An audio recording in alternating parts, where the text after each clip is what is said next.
Welcome back, friends. We are indeed thankful that you have decided to stay and hang in there with us on today.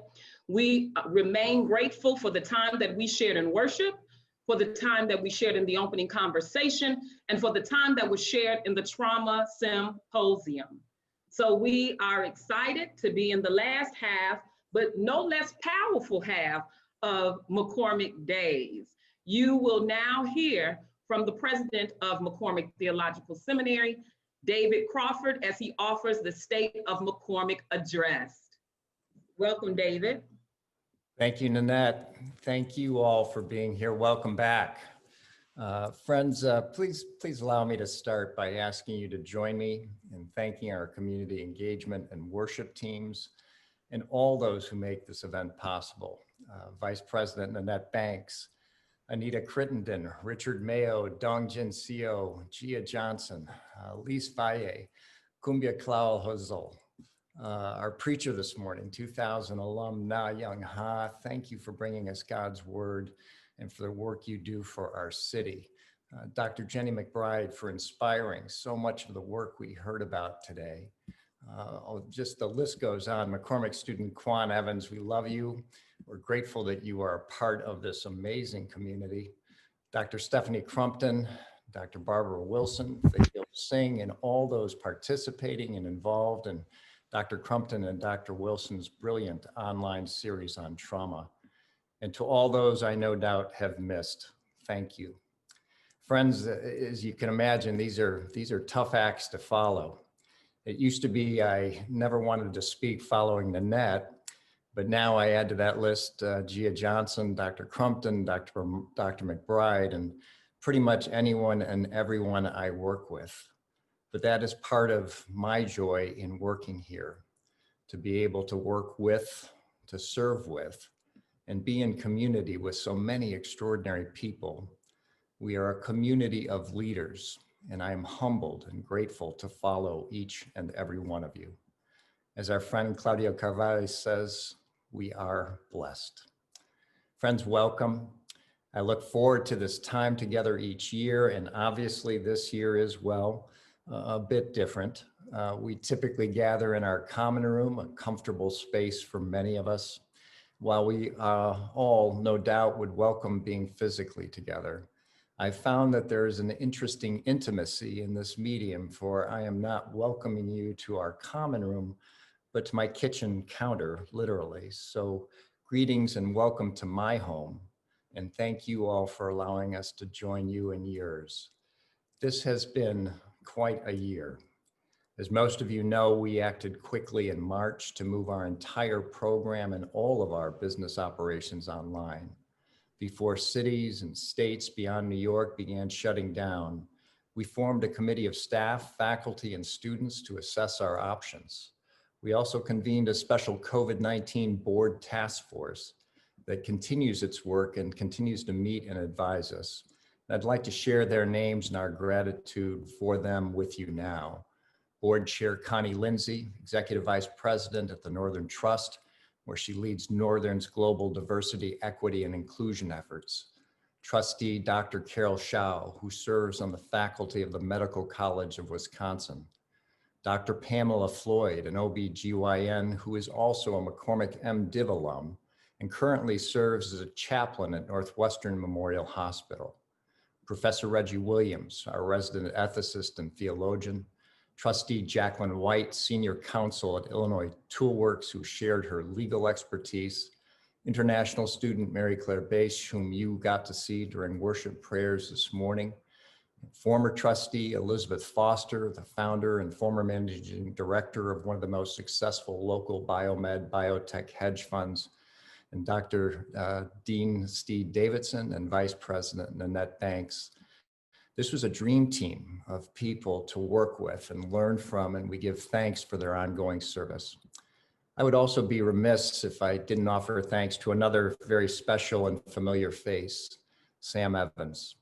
Sam retired in June after nearly 25 years of service to McCormick as a longtime member of our board, and more recently as a beloved member of our seminary relations and development team. You all know Sam, and you know how much we'll miss him. But you may not know that when he wasn't serving here, he was serving as an elder and clerk of session at Fourth Presbyterian Church or on one of their many committees. Sam also serves as a Stevens minister, a volunteer on the night ministry bus. He has also been a dedicated member of the boards of the Covenant Network of Presbyterians, the Land Institute, and his beloved University of Kansas. Prior to joining our staff, Sam served in numerous capacities at the National YMCA, including a tour of duty as its interim CEO. Sam, please know how much we love you and how grateful we are for your service. Friends, please join me in thanking Sam for his love, friendship, and service to us all. So here we are. We're all here just 19 days or so away from the most important election in our lifetimes. We live in a precarious time for higher education, the church, and more than a few seminaries. But friends, I'm here to report to you that the state of McCormick is good. In my time with you this afternoon, we'll cover both the business side of McCormick and the mission side. But I really want to use the majority of our time today to open it up and hear from all of you and take your questions. Nanette will help keep us on track, but please be thinking of questions now so we can make this as informative and interactive as possible. 3 years ago, when I spoke at this event, I shared information about our financial health, our enrollment, our new programs, and to my surprise, many of you said no one had ever shared that information with you before, and my sense was you appreciated it. Well, since we do ask you to believe in us, support, pray, and yes, invest in us, it seems to me we owe it to you to share this information about the business side of our mission, so you can see that we are indeed good stewards of the blessings of your gifts and all those who have come before. So let me spend a little bit of time walking through just a little bit of the financial picture as we see it today. Our endowment stands at approximately $80 million. A footnote to that, in April of this year, at the outset of the pandemic, we were at about $64.9 million. So we've had an extraordinary rebound in our invested funds. As many of you know, we had issues related to debt over the last 10 or 20 years. We at one time had amassed $30 million in debt to build our building and rehab our residence halls. Today, our total debt stands at only $16.5 million. So we've nearly paid down half of our debt. Interest rates today are at historic lows and nearly single-digit basis points. Our current rate is about 10 basis points or 0.1%. However, at one point early in the pandemic, rates spiked to over 5% and looked as though they might go upwards of 8%. If we had continued to carry that $30 million in debt, we'd have been in big trouble. Fortunately, the Fed and Congress intervened and rates look like they will remain at historic lows for the foreseeable future.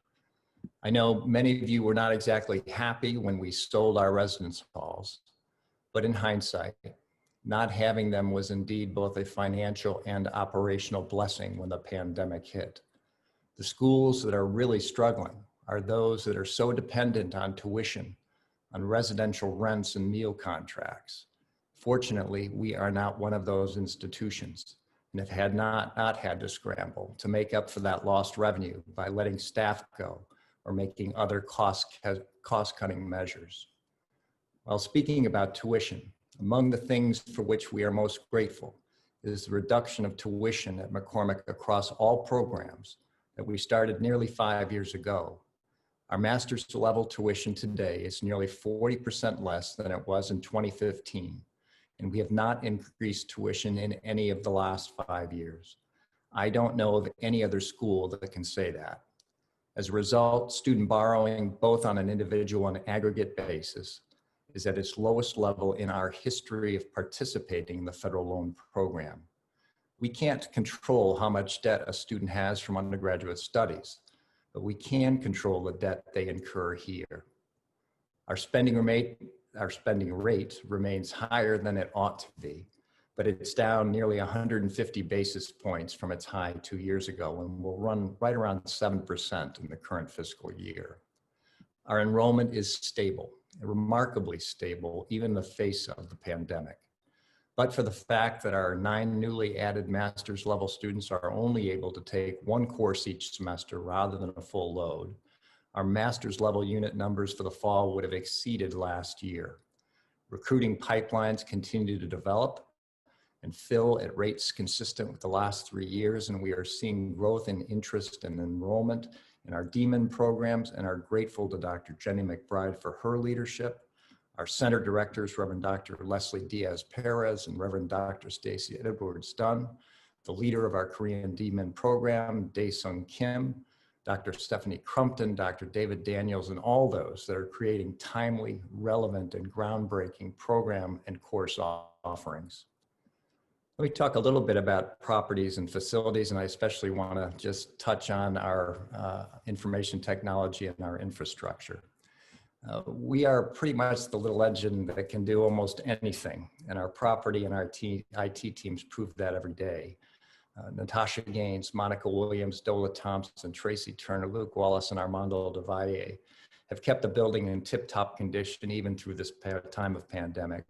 They've established rules, protocols, and signage for all of us. They have kept our mail systems up and running, gotten caught up on some of our routine maintenance and other projects, and we are so grateful for each and every one of them.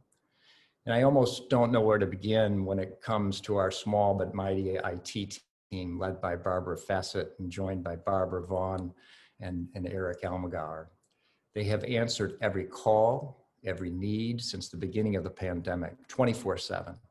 As a community, students, faculty, staff, trustees, and alums, we cannot truly begin to express our gratitude. From working with Assistant Dean David Watkins and Thahil Singh in our Office of Student Academics to ensure that our students had the required technology and internet access for effective online learning, to researching, selecting, integrating, and training on a new learning management system and an alternative video teaching platform to Zoom. The list goes on.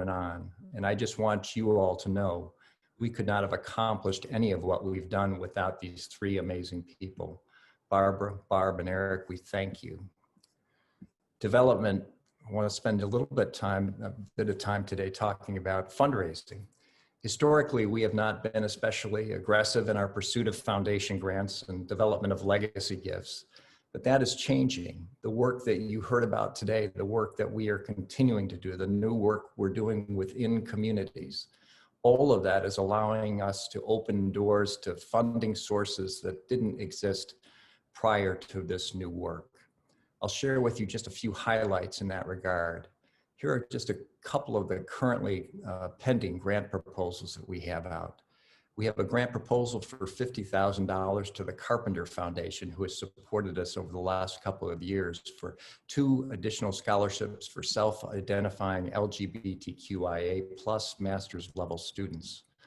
And in support of the work that you've been hearing about today, we have an $838,000 proposal to the Andrew W. Mellon Foundation to support and expand the SBI program. We submitted the initial application in August, and we hope to hear this week or next whether we'll be able to go on to become a finalist in that grant program. A lot of churches continue to support us, and one of those that I'll note is First Presbyterian Church of Lake Forest, who provided us with a $20,000 grant in September of this year. And estate gifts are a big part of how we sustain the mission of McCormick Theological Seminary. We received final distribution from the estate of Nancy Moyers and her late husband, James Moyers, who was part of the class of 1957. We've received over the last 3 years, $1.6 million from their estate.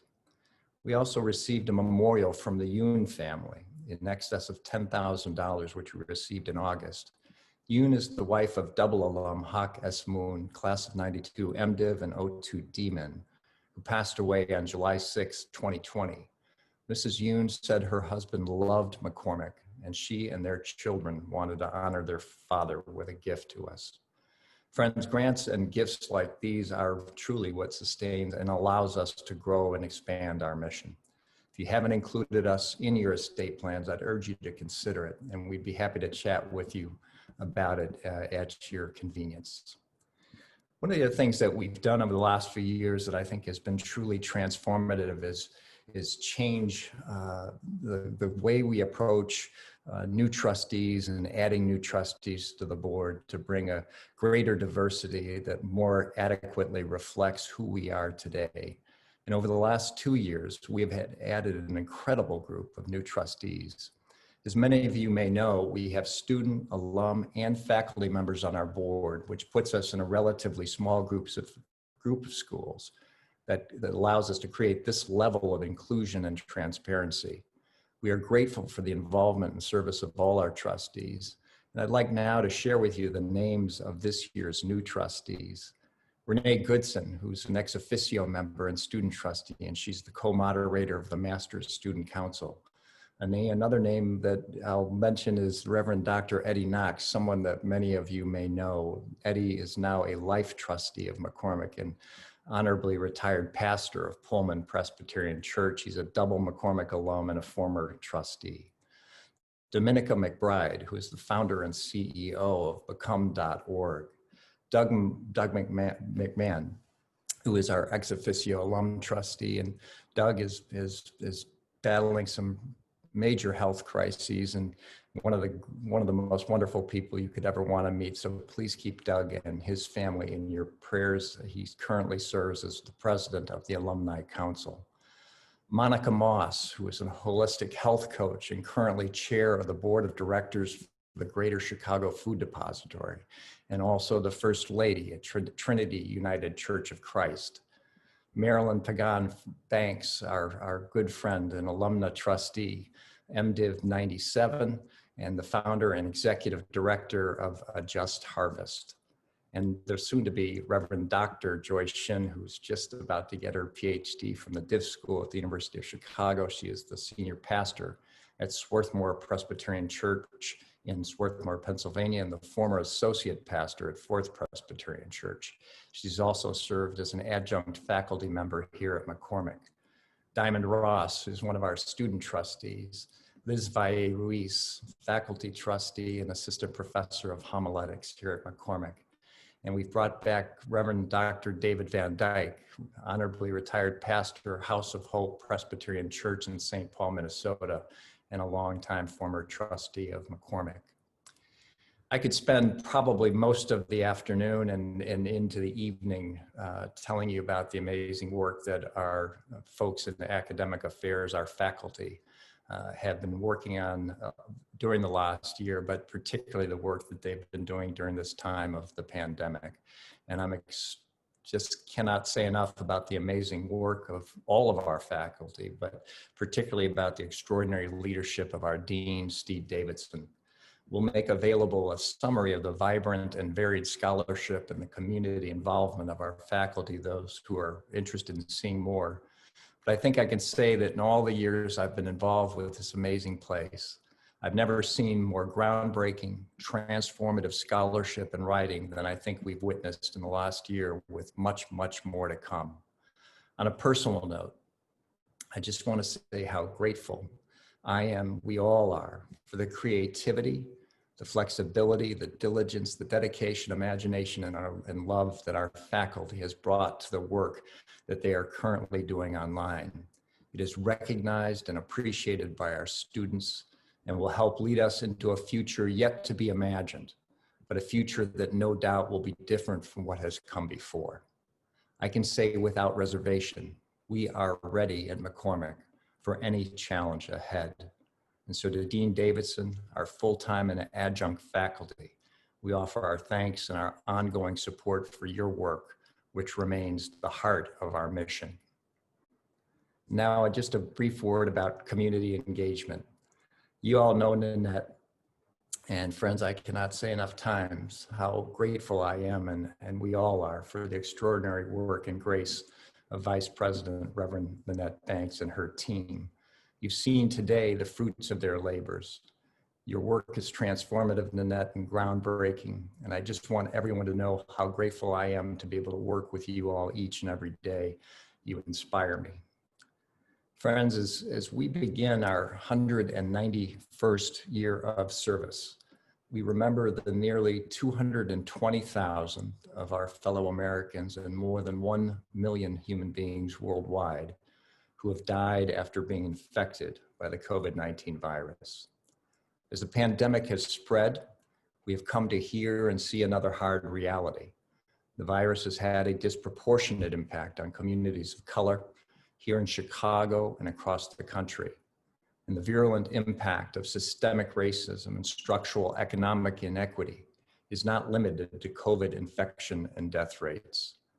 In the course of the last 6 turbulent months, our eyes have seen and watched in horror the shooting of Jacob Blake and the murders of Ahmaud Arbery, Breonna Taylor, George Floyd, Elijah McClain in Chicago, and Daniel Prude in Rochester, New York.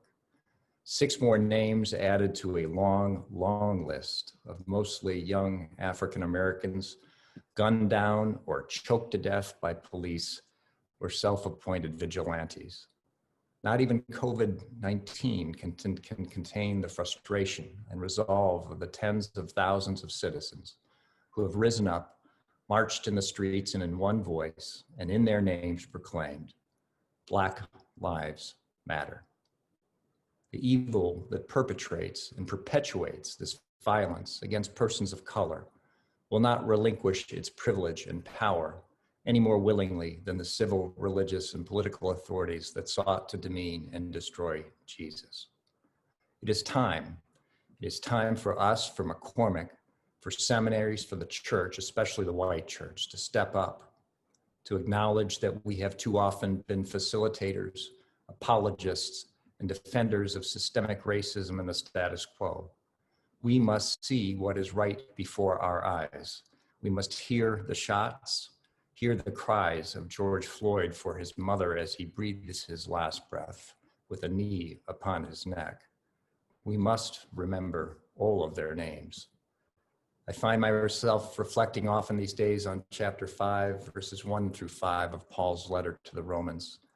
Suffering is, of course, relative, but we all know that there is more suffering, more uncertainty, more fear here and around the world today than there was just 4 years ago. But it is indeed in our own suffering and the witness of the suffering of others that our endurance is strengthened and our character steeled, and in that process, with God's grace, we find hope. And if our eyes and ears and hearts are open wide enough, perhaps we will find not only hope, but a prophetic hope. Just after the 2016 presidential election, Reverend Dr. Wendell Griffin wrote a powerful book called The Fierce Urgency of Prophetic Hope. His book seeks to answer this question: how are we to be committed to the cause of Jesus during and after the presidency of Donald J. Trump? Part of Dr. Griffin's answer is that we must believe in what he calls a subversive and liberating vision of hope based on the faith tradition inspired by the religion of Jesus. And he adds, acting upon that hope, that prophetic hope, will allow those who believe in the Spirit of God to confront, condemn, and overcome political, social, commercial, and religious actions that promote alienation, fear, hate, and despair. It seems to me that Dr. Griffin has provided us a roadmap for our future, for the future of theological education and for the church. It is my prayer that in the year ahead, you will see an unfolding transformation in our work that is bold, prophetically hopeful, and ever faithful to McCormick's longstanding ideals. 3 years ago, when I first addressed you all, many of our eyes and ears were opened wide by the murder of Laquan McDonald and the violence so readily inflicted on a young Black man in clear distress. 16 shots fired into a young man's body, seen and heard when a video of his murder was made public. We came together as a community and in partnership with others to be present for the trial of Jason Van Dyke, the officer who fired those 16 shots, to stand up in federal court and testify in support of the consent decree, and be present with organizers and activists that made up the Chicago Peace Coalition. And we lived into Jesus' simple charge to care for those in prison and opened our hearts and our minds to extend liberative theological education to detainees at Cook County Jail, and which you've heard much about this morning. So now today, with open eyes, ears, hearts, as you heard this morning, the program at Cook County Jail, launched by Dr. Jenny McBride, has grown into the Solidarity Building Initiative for Liberative Carceral Education at CCJ, or what we call SBI. Led by Gia Johnson, whom we got to know a little bit this morning, SBI has created an ecosystem of beloved community through our work at the jail. Our goals are to expand resources for intellectual and spiritual growth for incarcerated learners, create communities of belonging and advocacy, offer college credit, and partner with organizations to meet housing, mental health, and employment needs of our students upon reentry. And as you may have just witnessed, this effort aligns with the extraordinary work of Dr. Stephanie Crumpton, as seen in her webinar series on the impacts of trauma. If you've not seen any of Dr. Crumpton's webinars or viewed the Isolation and Perspective series that Gia talked about this morning, please do so. They're available on our website, and they will open your eyes and ears and hearts to voices we might not otherwise be exposed to. And as we discussed in detail at our board meeting last week, change, real change, systemic change will be uncomfortable, and it will take sustained and sustaining institutional commitments from McCormick Seminary, other seminaries, and churches to bring it about. In what we believe will be another transformative and related effort, in June, we joined with the Samuel DeWitt Proctor Conference to establish the Center for Reparative Justice, Transformation, and Remediation under the leadership of Dr. Iva Carruthers, General Secretary of the Proctor Conference, and a globally recognized leader in the reparations movement, a movement whose time has come, and a movement inextricably linked to building beloved community. We have much work yet to do, but we now know we can endure, and we feel the growing pains of our character. And if we open our eyes, if we are truly willing to listen, if we are bold enough to reach for that prophetic hope, that liberating and subversive vision of hope inspired by Jesus, if we are willing to be uncomfortable, change can come. Change will come. Change must come. And we together need to lead the way. Thank you all again for being here. God bless all of you, and we are grateful each and every one of you every day. Thank you. Nanette. Thank you, David. That was inspiring, and it was comforting in some ways as we all wonder about the health and well-being of organizations that we are attached to, employment places. And so just thank you for that. I think that it helped to stabilize some of us and make us feel sure that there is work to do, worthwhile work that McCormick is continuing to invest in. So thank you for that. And leading in, I want to start with a question, and keep your questions coming because they're coming, David. In your tenure as president, because there have been a lot of transitions at McCormick, a lot of innovation at McCormick, but in your tenure, what have you noted as a transformation that just kind of resonates with you in a big way? Well, you know, I think you saw a lot of it this morning. I think 3 years ago, when I did my first convocation address over at Augustana Chapel at LSTC, that was the first time we had talked about, even sort of dared to talk publicly about establishing a program of theological reflection and study at Cook County Jail. Jenny and I had multiple conversations with an awful lot of people, and I kind of remember looking at her in the audience that day, and I think we both sort of smiled nervously because I don't know that we really believed that we could get it all together. It's a challenge, it's like any startup, and I think I heard Frank Yamada at a conference recently online the other day talking about sort of the startup mentality that seminaries need to develop. And that's something that we've just sort of seemed to have a little bit of in our DNA. And so that moment, sticks out in my mind as, okay, we're going to start this. We're going to do this. And the way we did it really, and what inspires me about seeing how it's grown and evolved, but also inspires me because it says we can do this and demonstrates we can do these things, and to get out into the community beyond the walls. The kind of conversation that really Dr. Crumpton was having with Dr. Wilson today in the trauma symposium, that this has got to be our work. This has got to be the work, that this is how you build community to be able to do it. So honestly, it was like, today was transformative for me because it reinforced when you take an idea and when you've got people who are willing to commit themselves to it, who have the capabilities and confidence and competency to push it forward, new things grow and develop. And when we see and how we've seen the community around us respond to the work that now has been taken on by Gia, and she is, as I think everybody got to see today, she's a firecracker. She's going to make things happen. And I'm humbled to be around such amazing people every day. Thank you for that. And as you were talking, you noted that, 3 years ago around Laquan McDonald, the murder of Laquan McDonald, and our involvement there. And then you talked about George Floyd and Black Lives Matter. And one of the responses that McCormick had, and I would like for you to speak to this, is a collaboration with the Samuel DeWitt Proctor Conference and Dr. Iva Carruthers. So can you speak to that? Anthony, thanks for asking about it.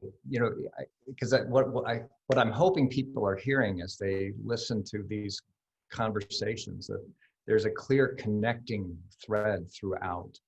That there's the process of both recognizing the issues that we must confront. So whether that's thinking about it in the context of Reggie Williams's article in Christian Century, and how we define and how we begin to have a common language around questions of white supremacy and racism. That's a piece of that puzzle. And so for us to be thinking about how we participate in all of that, and is really an important piece of it. But what you also heard in the conversations today, that each time we talked about the work at Cook County Jail or the work outside of Cook County Jail relative to reentry and other issues, when we talked about Jenny's work, really talking about this as being fundamental to being the work of being a Christian.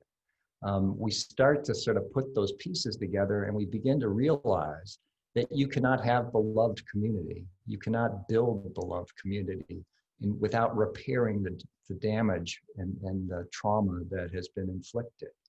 And so you have to start there. And so one of the things we did as we were developing these ideas was sort of start to connect the work that we can do, the work that we're called to do, the work we're doing at Cook County Jail, and begin to put that in the context of trying to make this build this beloved community beyond our own walls, and to be engaged in the community and in relationship with community in ways that we haven't always been as successful in doing. And so I think, again, that's right in line with the historic values at McCormick. We're not reinventing wheels here, but we are living into it in a new way, in a new time. So I think that's how all those things start to fit together. And so during that same period of time, I was in conversation with Dr. Jeremiah Wright, and subsequently crossing paths frequently with Dr. Carruthers. And each time, as Iva mentioned the other day at our board meeting, we'd always kind of get started in a conversation, and then we'd go, we gotta go do something. We've got to do something together. And so all of this culminated as we now got our feet underneath us over in the work at Cook County, as we began to develop the kind of muscle memory that allows us to start new things and to innovate and be, take risks and not be afraid to fail, and fail occasionally, and then get up and keep working at it. The opportunity to work with the Proctor Conference and with Dr. Carruthers was just an opportunity that for us was sort of a dream come true.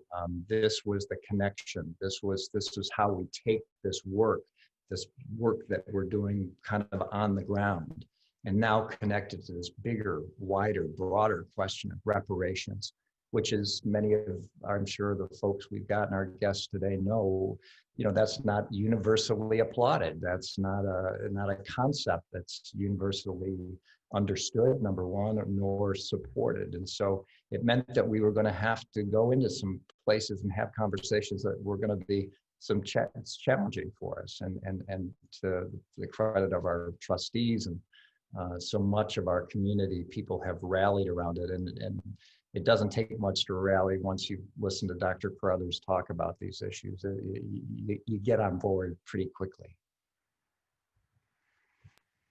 Thank you for that. And as you were talking, and as I was reflecting on what Reverend Haas preached this morning, and how she said, it's not about reacting, it's about acting and interacting, right?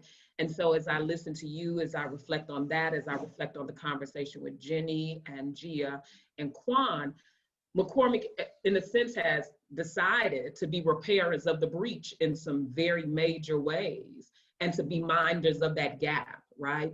Of those marginalized communities and peoples that have been left behind or forgotten by institutions that historically have shut their doors, basically, and sort of become insular. And it feels as if, and as the Vice President of Community Engagement, that McCormick is spending time with public-facing program in hopes that, and in action, right?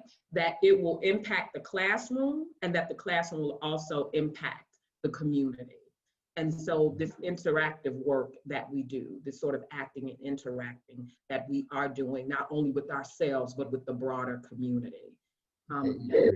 You're hitting on a really important point, and I think it's not just, this isn't just relevant for seminaries. I think in my experience with churches too, this is, you've got to remain and be engaged. You've got to engage, and not charitably. Charity does many, many good things, but this is about relationship. This is about being in relationship. This is about saying this really, we are neighbors, that we are part of this one beloved community, and that we're going to work at it. It's not us coming in and transforming Quan, it's Quan and all of his colleagues transforming us. And it is an experience that I'll never forget. The first time going over there with Jenny and Gia and getting to meet Quan and getting to meet all of his classmates and spend time together with them on this really extraordinary journey. So I'm grateful to everybody, and it was delightful to see Quan again. I mean, that was a powerful segment, absolutely. To hear from Quan, and to hear the impact that education in general, but then theological education, and then his own entry point into it. It wasn't just to sort of get away from what was happening on the inside, but it was a natural pursuit for him. So for us to be there, and for other institutions to be there, it's critical. And so, that's why I say we're minding the gap, going where the people are. And one of the things I want to say about that is also recognizing that McCormick doesn't simply have a program at CCJ, right? But that they really are our students. And so can you speak to the fact that they are our students, but how we responded to our broad community, our broad student body as COVID took hold in the very beginning? Can you speak to how we supported our students? Sure. Starting with our students at Cook County, as Gia pointed out earlier, we were providing stipends to our students so that they could get basic necessities. So we were putting funds directly into their commissary accounts, which allowed them to buy clean socks, to get PPE, to get soap, to get basics, fundamentals of life that we couldn't otherwise get to them. And so Gia went through a lot of the nimbleness and the flexibility that she and Jenny and others had, and Barbara and so many people who participate in that program to respond to the need in real time, and then pivot, not only do that, but then pivot the entire mode of instruction for the program. So we didn't just say, hey, you know, what we could have just sort of said, hey, we can't, you know, we just don't have the resources or we don't have the capabilities. But that really never was an issue. It was, how do we do this? How do we do this in this context? Keeping in mind that, as many of you probably either know or would imagine, they don't allow folks, or our students or anybody else's, to have computers or laptops or communications devices in the jail. And so, and ours are confiscated when we go in.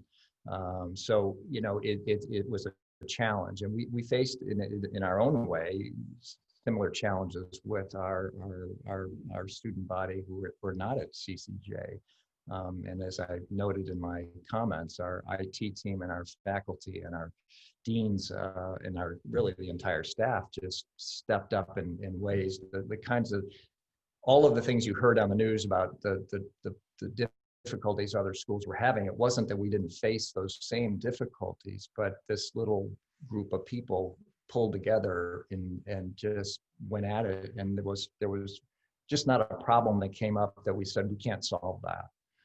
Let's figure it out and then let's get it done. And I just also, if I didn't do it adequately, want to just express gratitude to our students for the grace and patience and forgiveness and just support that they've given all of us, really. I mean, that is sustaining. And I'm sure at some point, maybe we'll get to the questions, but you know, that the element of how we work with our students, how we respond to these student needs and concerns is really part and parcel of the future of how all education really is going to have to become, in terms of being flexible, in terms of being responsive, in terms of sort of shifting the paradigm to say, it's not us talking to them, it's not us delivering this to them in the way we want to do it because this is the way we've always done it, but in fact, responding to all of their many needs and being able to deliver to them a very student-centered experience. And we try to do that, whether that's over at Cook County or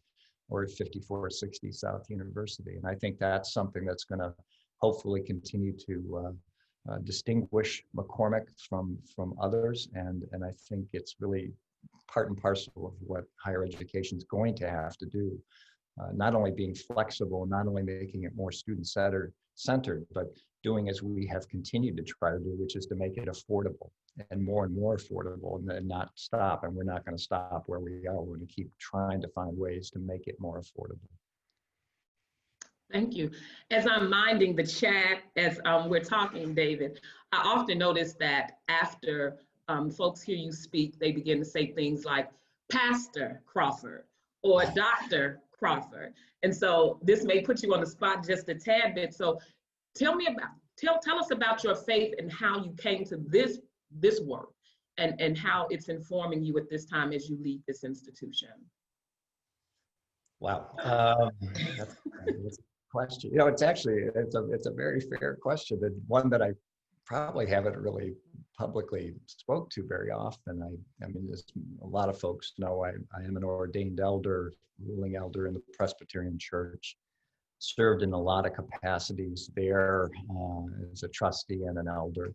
I've served on a number of other boards, corporate and otherwise, including the McCormick Theological Seminary Board. And the truth of it is, you know, I came in off the board and onto the staff to sort of sort through the last crisis. I think I'm going to leave before there's another one. This will be my last one, I hope, pray. But, you know, when I first became acquainted with McCormick and got to know folks on the faculty and got to know students and staff and heard the language of call and, you know, God called me to be here. You know, the truth of it is I can remember a sermon that John Buchanan gave at Fourth Church that was kind of along the same lines, which was, I felt deficient because I'm not sure I heard God telling me, you're going to go to work at McCormick. You're going to go do these things. And so the faith part was strong, but the language and the willingness to sort of publicly declare that faith. I imagine I was probably a little deficient in that, but um, honestly, you all are my faith community now. I mean, this is, and I know there are a lot of others who feel this way, and we've said this for years, and with the work that Lisa is doing in worship.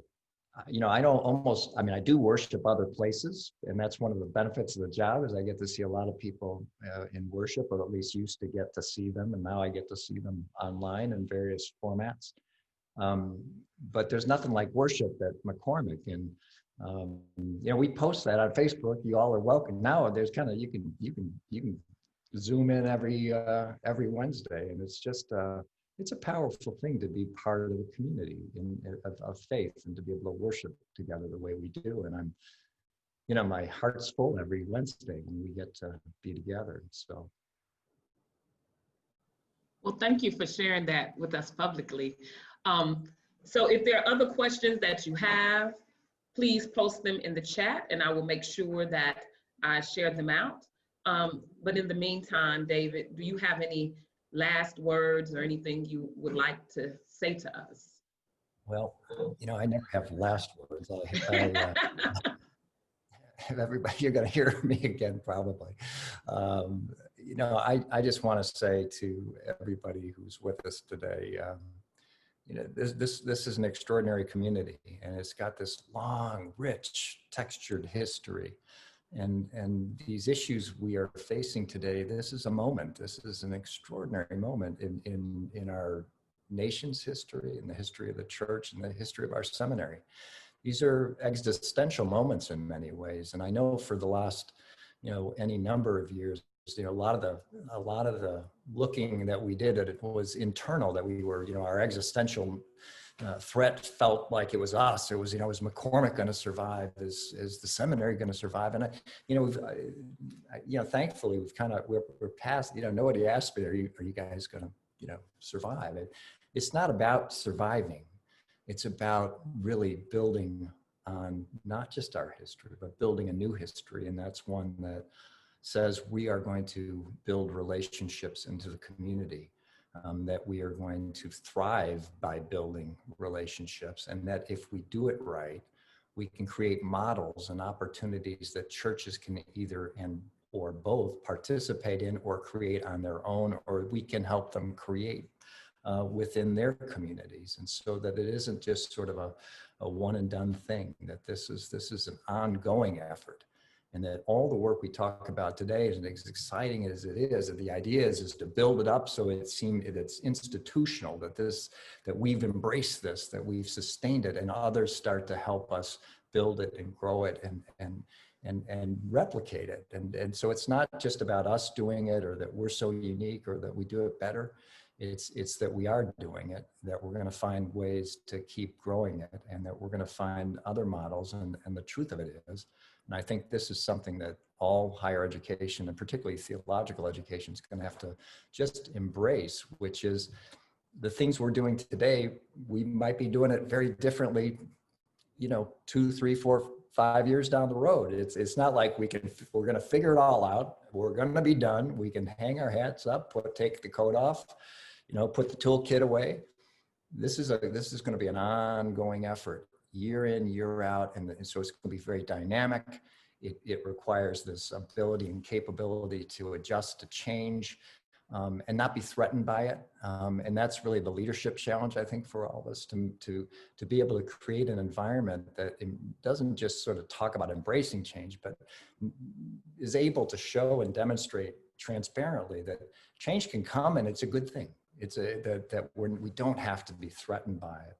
It can be uncomfortable and it can be threatening, but we've got to keep working as leaders to keep people feeling that this is the direction we're going. We know where we're going. And I think what you saw today, and what you'll increasingly see, is our capabilities to be able to articulate this vision, not just with respect to the work with SBI and at CCJ, and the work that Nanette's just doing so brilliantly within community engagement, to see how that now starts to impact curriculum, to see how it starts to impact the ability to recruit people and say, hey, you know what? I want to go study there. I want to go be in Dr. Crumpton's class.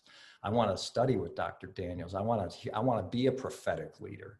And so the more that we're engaged in that way, the more that we're present in all of these civic things that go on around us, rather than just complaining about them or preaching about them, but we are on the ground, present and accounted for in those discussions and conversations. I think that will have benefits of bringing new students into the fold, and also allow us to expand our financial base as well through family offices, through foundations that support that kind of and that level of community engagement. So I guess that's my last thought for the day.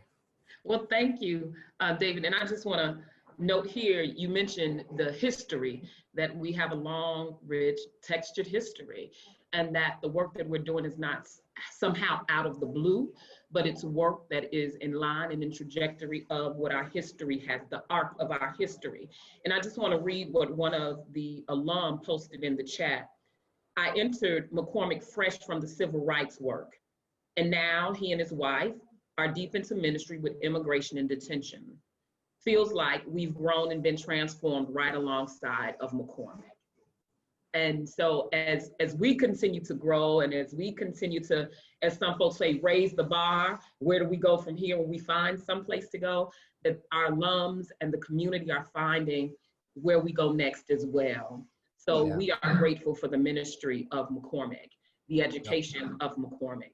You know, I gotta give you one, just, you know, but there is the other element. But as you point out, I mean, that's a great note from Joseph, and you know this, Nanette, because you and Ken Sawyer went up to the old campus, you know, on the anniversary of when the Latin Kings had taken over the administration building, and the protests that led to all of that, and gotten to spend time with folks who were there. And so, yeah, we don't look at this as though we're doing, you know, something new that McCormick wouldn't have done, or that our alums do day in and day out, this work of building beloved community in so many ways.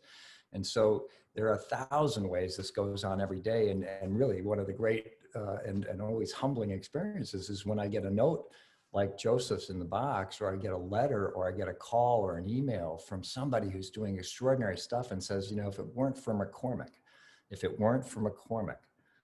you know, I wouldn't be able to do this work. And so our job, what we've got to do to be able to be faithful to the work that Joseph and all these people have been doing and continue to do is to build a platform for that next generation to come along and embrace these issues and embrace the challenges of change.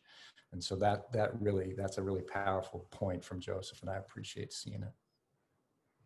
So thank you again, David, and thank you for this time.